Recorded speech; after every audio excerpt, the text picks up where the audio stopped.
Bom dia, meus amigos. Paz do Senhor Jesus Cristo para todos. Como vão vocês? Tudo bem? Hoje é quinta-feira e de já eu quero aqui desejar um feliz ano novo para vocês, ok? Estamos aí às portas, de 2024, então eu quero desejar um feliz ano novo para todos vocês e aproveito para pedir àqueles que ainda não são inscritos no meu canal que se inscrevam, ok? Me ajudem neste trabalho. Hoje nós vamos trazer um assunto bastante interessante. Nós vamos falar sobre predestinação. Vamos tomar alguns versículos como base e nós vamos aqui dar uma resposta ao calvinismo ou aos calvinistas. Bom, o que o calvinismo diz? Em geral, eles ensinam que Deus predestinou uns para o céu, outros para o inferno.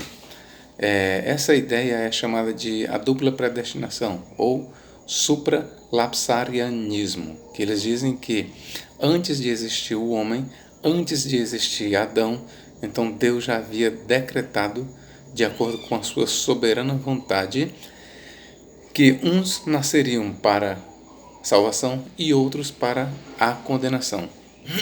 Isso nós chamamos de, ou eles chamam de dupla predestinação. E eles usam um versículo, é muito conhecido, é Mateus 10, 29. Eu vou ler aqui para os senhores e senhoras. Mateus 10, 29. Não se vendem 2 passarinhos por um asse, e nenhum deles cairá em terra sem a vontade de vosso Pai. A partir deste versículo, os calvinistas dizem que Deus predestinou todas as coisas. Não só todas as coisas, mas as mínimas ações. É claro que aqui eu quero abrir um parêntese e dizer para vocês que existem entre os calvinistas aqueles que são mais moderados, que não concordam totalmente com todas as nuances, não é? Mas no geral, amigos, os calvinistas ensinam que Deus, Ele predestinou tudo, uns para o céu, outros para o inferno, e nisso inclui as ações. Inclusive, a ação de Adão já foi um ato predestinado por Deus, ou seja, aquilo que Adão fez, aquilo que Eva fez, na verdade, eles não poderiam fazer diferente. Por quê? Porque Deus os levantou, Deus os criou para procederem exatamente daquele jeito. Então, mais uma vez, eles trazem à luz esse versículo que diz: não se vendem 2 passarinhos por um asse, e nenhum deles cairá em terra sem a vontade de vosso Pai. Então, aqui eu começo a minha pergunta. Será que este versículo pretende, de fato, ensinar que Deus predestinou todas as coisas? Será que este versículo realmente está ensinando que nada pode acontecer fora da vontade de Deus? Será? Será que este versículo está ensinando isso de forma absoluta? Será? Bom, em primeiro lugar, nós queremos aqui já dizer que esta palavra, ou este versículo, ele não pode ser interpretado de forma isolada, como os calvinistas geralmente entendem. Nós temos um contexto aqui. Se você ler a partir do versículo 16 até o 29, você vai entender em que sentido ou em relação a que Jesus está falando aqui. E nenhum deles cairá em terra sem a vontade de vosso Pai.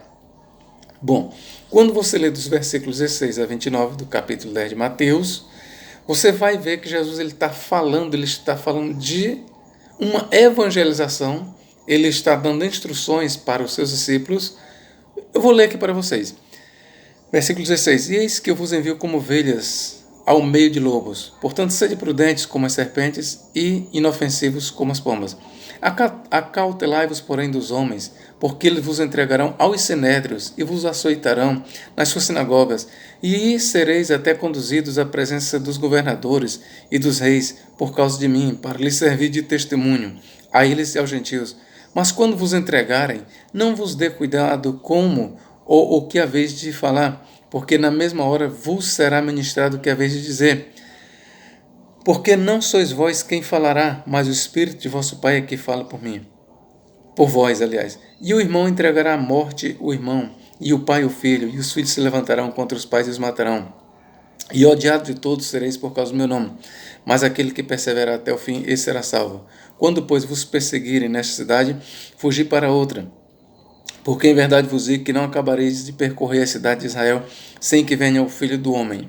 Não é o discípulo mais do que o seu mestre, nem o servo mais do que o seu senhor. Basta ao discípulo ser como seu mestre e ao servo como seu senhor. Se chamaram Belzebu ao pai da família, quanto mais aos seus domésticos. Portanto, não os temais, porque nada há encoberto que não haja de revelar-se, nem oculto que não haja de saber-se. O que vos digo em trevas, dizei-vos em luz, e o que escutai aos ouvidos, pregai-o sobre os telhados.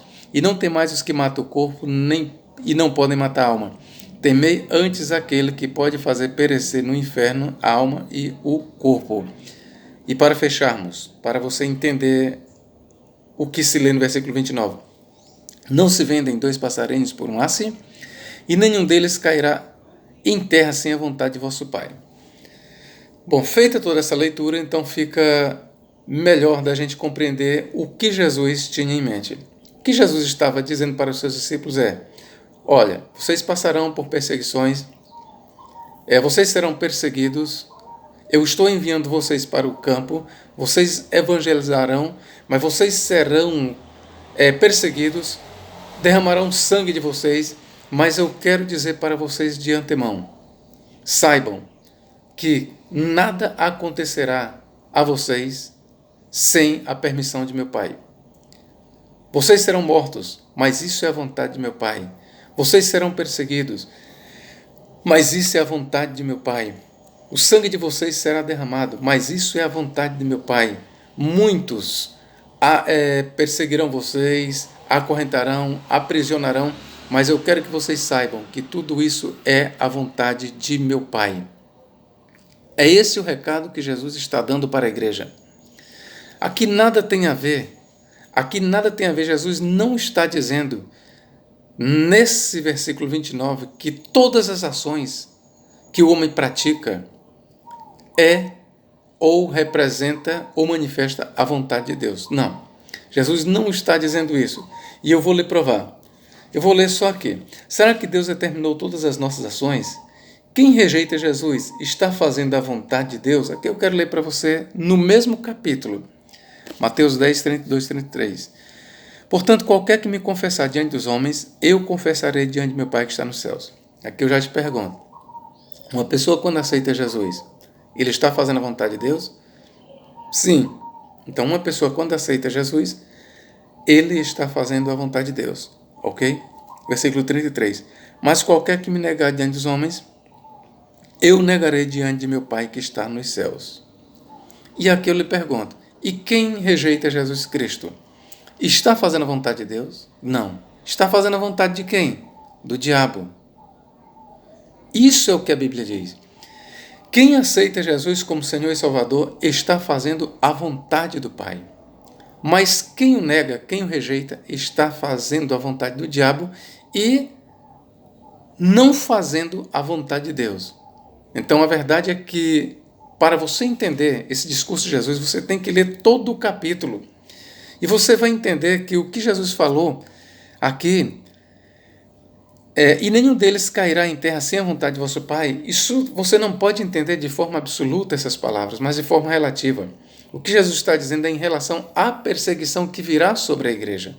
Em relação ao que acontecerá sobre a igreja, as perseguições, então Jesus está assegurando que nada acontecerá aos discípulos, porque este é um recado não para a humanidade, mas para os discípulos, nada acontecerá à igreja sem a vontade do Pai. Ainda que sangue seja derramado, isso é a vontade do Pai. Nada, nada. O que Jesus está dizendo é que Deus ele tem o cuidado total sobre os seus e Deus está no controle de tudo no que diz respeito à sua igreja. Você pode ter certeza que nenhum mal acontecerá aos santos, nesse contexto aqui lido, sem a vontade do Pai.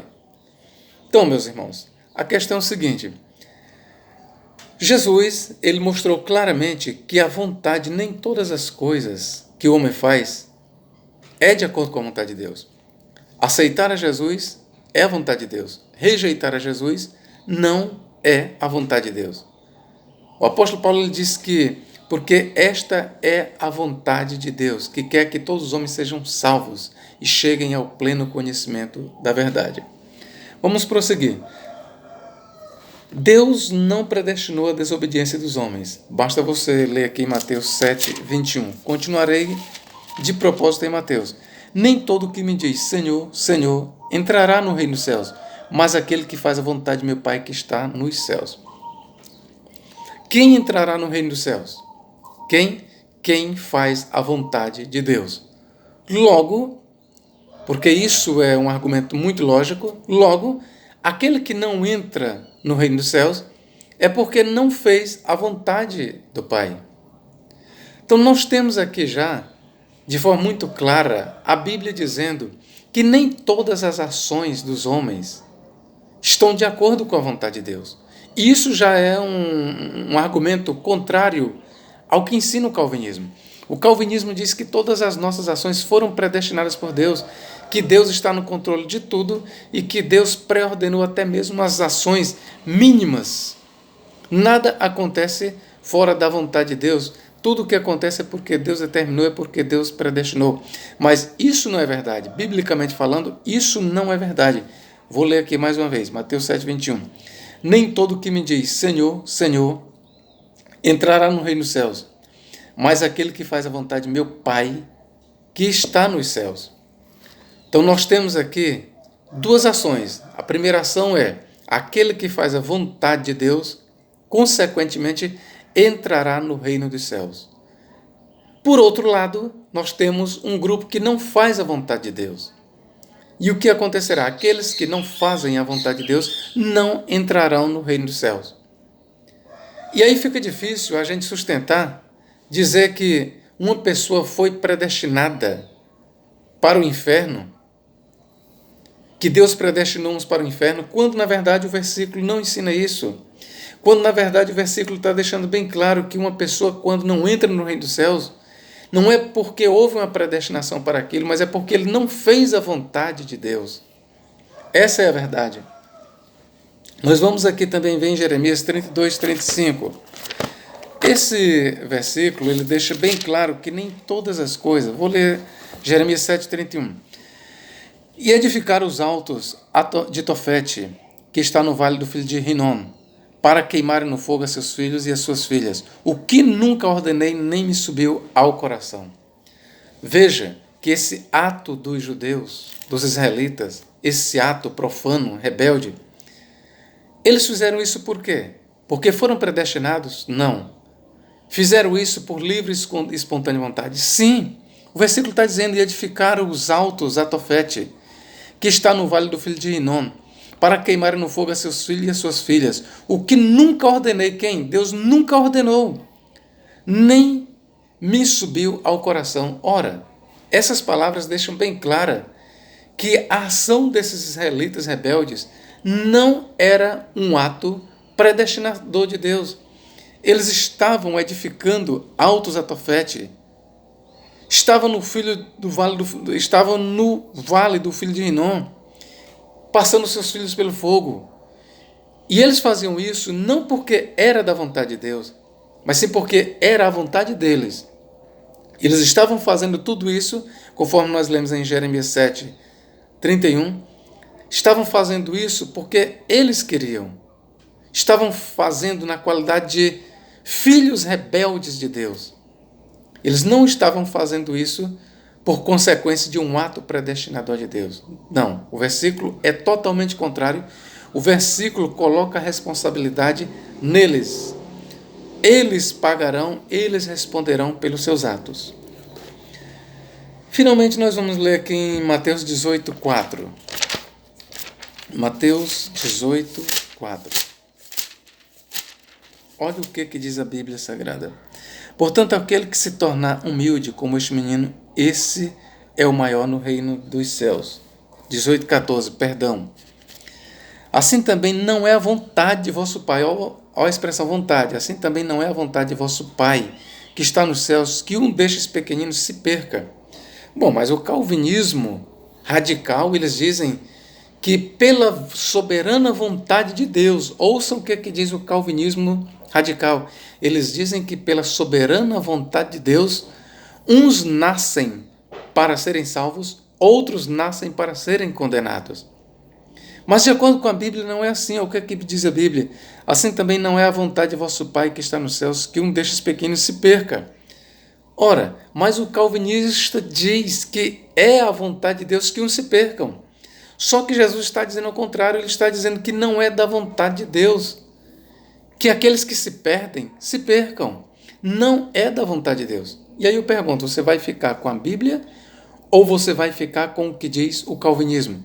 Que é da vontade de Deus que uns se salvem e é da vontade de Deus que outros sejam condenados. Isso é o que o calvinismo ensina. Mas a Bíblia não ensina assim. Vou ler mais uma vez para você. Assim também não é vontade de vosso Pai que está nos céus que um destes pequeninos se perca.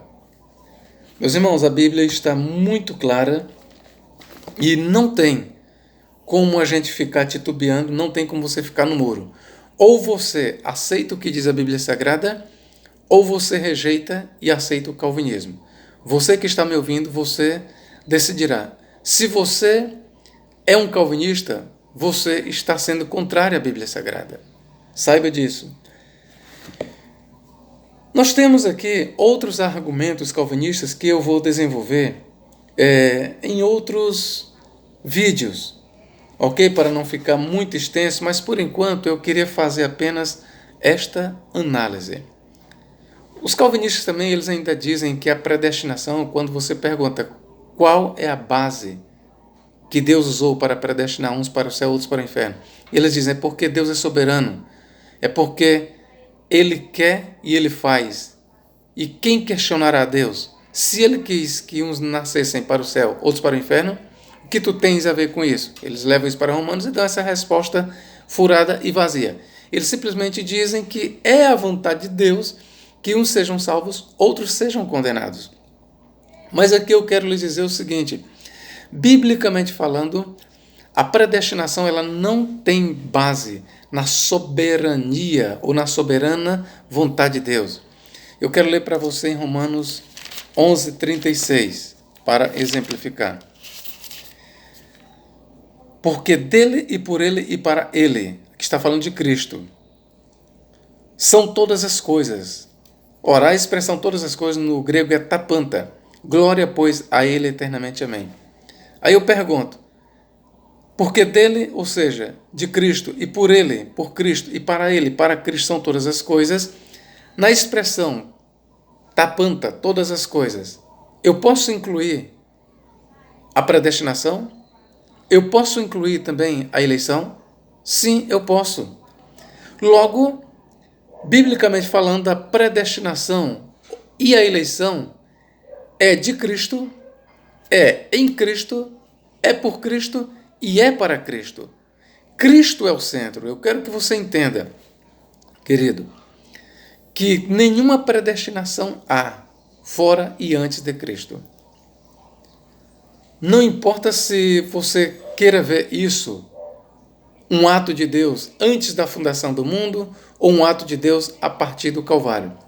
Não importa, eu quero lhe dizer o seguinte, se você quiser encontrar o ponto de partida para a predestinação a partir do Calvário, saiba que a predestinação, ela parte de Cristo. Ela é em Cristo e ela é por Cristo e para Cristo. Ah, professor, mas eu li em Efésios 1:4 que nós fomos eleitos em Cristo antes da fundação. Muito bem, você leu correto. O que diz lá? Eleitos em Cristo, em. Por isso é que o autor diz, porque nele, dele e para ele e por ele são todas as coisas. Onde quer que a Bíblia fale de predestinação e eleição, você precisa entender que não existe predestinação e eleição fora e antes de Cristo. Todo ato predestinador de Deus, aquilo que Deus decretou, aquilo que Deus predestinou, foi feito com base no sacrifício de Cristo. Foi feito com base no sacrifício de Cristo. Cristo é a base da predestinação. É em Cristo que os homens são predestinados para a salvação. É em Cristo que os homens são eleitos para a salvação. É em Cristo.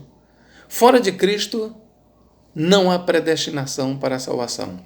Fora de Cristo, não há eleição. Fora de Cristo, só há condenação. É isso que o Evangelho diz. Assim como todos em Adão morrem, todos serão vivificados em Cristo Jesus. Assim como por um homem entrou o pecado no mundo, e pelo pecado a morte, assim também a morte passou a todos os homens, por isso que todos pecaram. Mas assim como o pecado entrou por Adão, assim a salvação entrou por Cristo. Repito, predestinação para a condenação é a partir de Adão. Predestinação para a salvação é a partir de Cristo. Predestinação para a condenação, eu quero dizer que todos os homens já nascem predestinados para a condenação. Nenhum homem nasce predestinado para a salvação. Todos os homens nascem predestinados para a condenação. Por quê? Porque são filhos de Adão. Olha o que diz a Bíblia. Assim como por um homem entrou o pecado no mundo, e pelo pecado a morte, assim também a morte passou a todos os homens, por isso que todos pecaram. E Romanos 3,23 ainda diz: todos pecaram e separados estão da glória de Deus. Todos os homens já nascem imundos, todos os homens já nascem predestinados para a condenação, porque já nascem no pecado de Adão, porque são filhos de Adão. Mas Cristo no Calvário quebrou esta maldição. E em Cristo todos os homens, quando o aceitam, eles passam da predestinação para a condenação para a predestinação para a salvação. Isso é o que o Evangelho prega. É isso que a Bíblia prega. Que Deus em Cristo nos guarde e nos abençoe para todo sempre. Amém.